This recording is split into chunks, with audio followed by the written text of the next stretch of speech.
En este vídeo, se expondrá la demostración de la irracionalidad del número pi, hecha por el matemático Ivan Niven. Antes de empezar con la demostración, será de utilidad este lema. P es un polinomio con coeficientes enteros. N será un número natural. Y C, un número entero. Si tenemos a f, que es otro polinomio en realidad, y lo derivamos muchas veces, tendremos dos opciones. La primera es que si lo derivamos menos de n veces, entonces, como el factor x menos c, se mantiene, la derivada superior evaluada en c, será 0. Y la segunda opción es, que si lo derivamos más de n veces, el monomio x menos c, no es factor de la derivada resultante, y como el polinomio f, tiene coeficientes enteros, entonces al evaluar la derivada superior en c, se obtendrá un número entero. La demostración de este lema es sencilla, así que tú puedes demostrarlo si deseas. Ahora sí pasemos a la demostración de la irracionalidad de pi.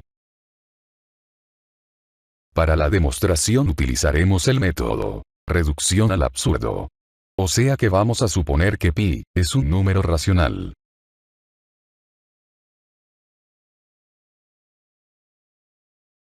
Nos servirá construir una función que involucre al numerador y al denominador de pi.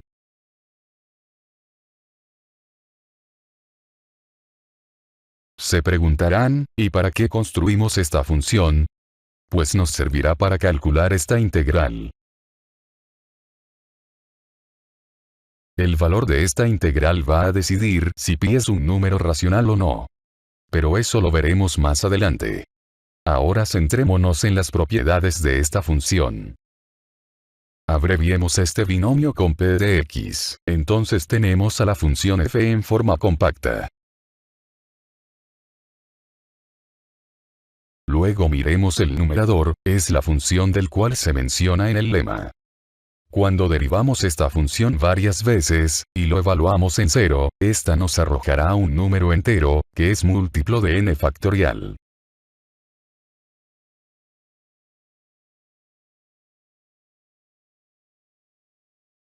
Entonces tenemos la función en su forma compacta.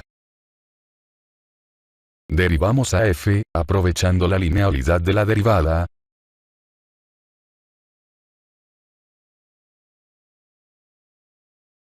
Evaluamos la derivada en 0. Y como dijimos antes, este número es múltiplo de n factorial. Por ende esto, es un número entero.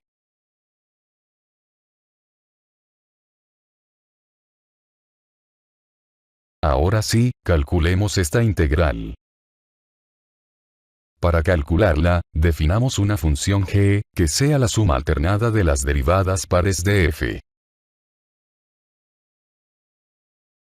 Luego hallamos la segunda derivada de g.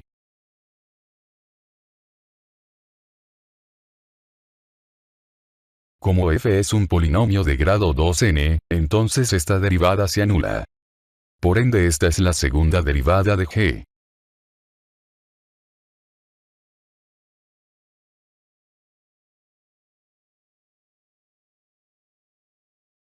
Notemos que la función g más la función doble derivada de g, nos da como resultado la función f.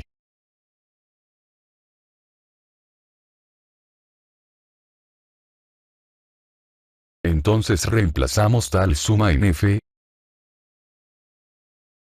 Luego vemos que esta derivada, coincide con esta suma.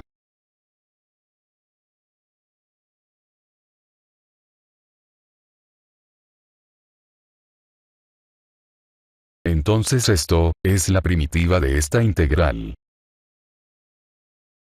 Por ende resolvemos la integral.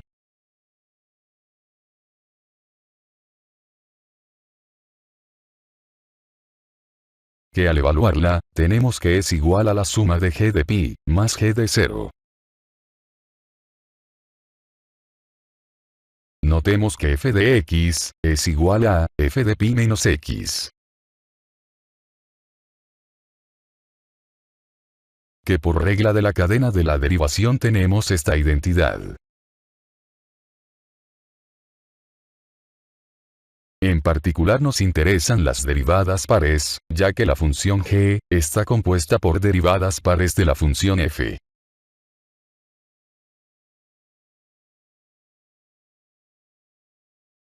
Ya que tenemos esta identidad, entonces es válida esta igualdad, para toda j, desde 0 hasta n.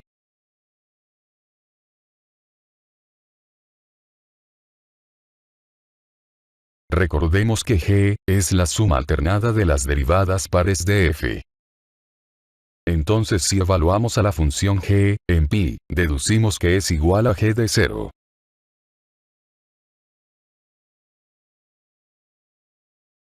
Y como las derivadas de f evaluadas en 0, dan números enteros, entonces la integral debe ser un número entero.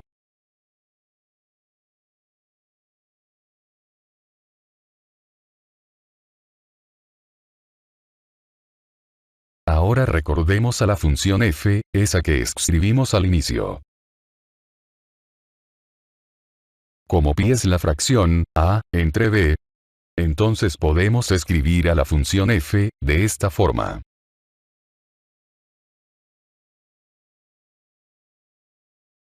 ¿Y todo esto para qué? La idea es acotar a la función f en el intervalo de 0 a pi. Es fácil ver que si evaluamos esta función en 0 y en pi, nos arroja el número 0.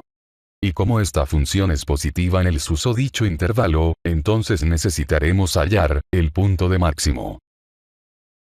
El punto de máximo de la función f dependerá de esta otra función del numerador. Es más, el punto de máximo es el mismo que el de esta función y, que se encuentra en la mitad de pi.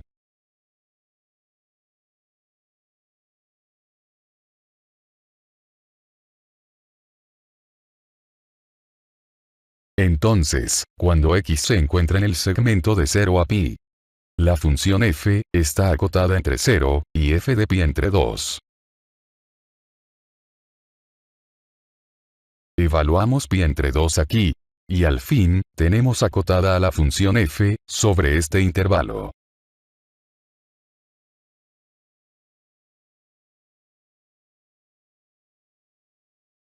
Como la función seno está acotada entre 0 y 1 en el segmento de 0 a pi, entonces, deducimos esta desigualdad.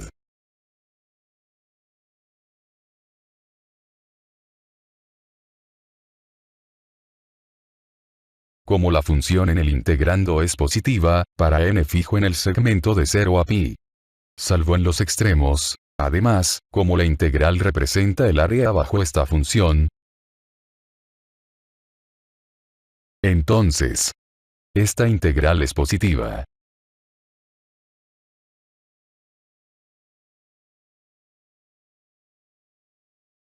Luego integramos aquí.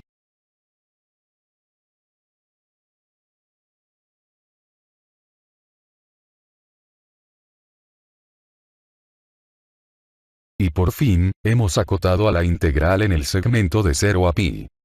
Esto es a lo que deseábamos llegar. Pero aquí no acaba todo.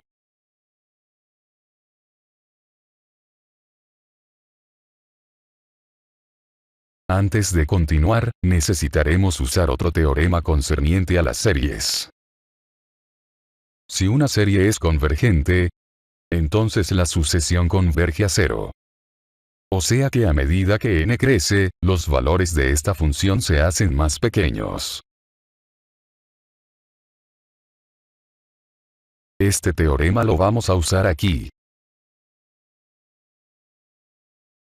para mostrar que esto se acerca a 0, a medida que n crece. Recordemos esta famosa serie. Esta sucesión tiene la misma forma que esta otra. Por ello la sumatoria de esta sucesión converge a este número. Y de acuerdo al teorema anterior, esta sucesión converge a 0, a medida que n crece.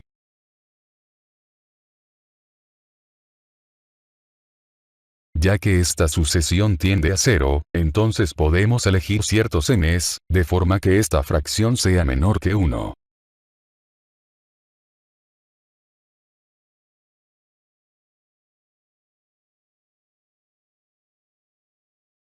Hasta aquí ya tenemos acotada nuevamente a la integral, que está entre 0 y 1, sobre el intervalo de 0 a pi. Antes hemos deducido, que dicha integral es un número entero, pero, no hay un número entero entre 0 y 1. Eso quiere decir que hemos llegado a un absurdo. Si volvemos a revisar los algoritmos, veremos que no hay ningún error. Entonces la única falla está en la suposición que pi fuese un número racional. Por ello, pi no es un número racional. Con esto hemos demostrado la irracionalidad de pi. En resumen, primero hemos supuesto que pi es un número racional. Luego hemos construido a propósito una función f para calcular esta integral y deducir que es un número entero. Pero con las propiedades de la función f y la definición de la función seno, acotamos al integrando y llegamos que la integral está entre 0 y 1. Así llegamos a un absurdo, lo que demuestra que pi no es racional. Fin.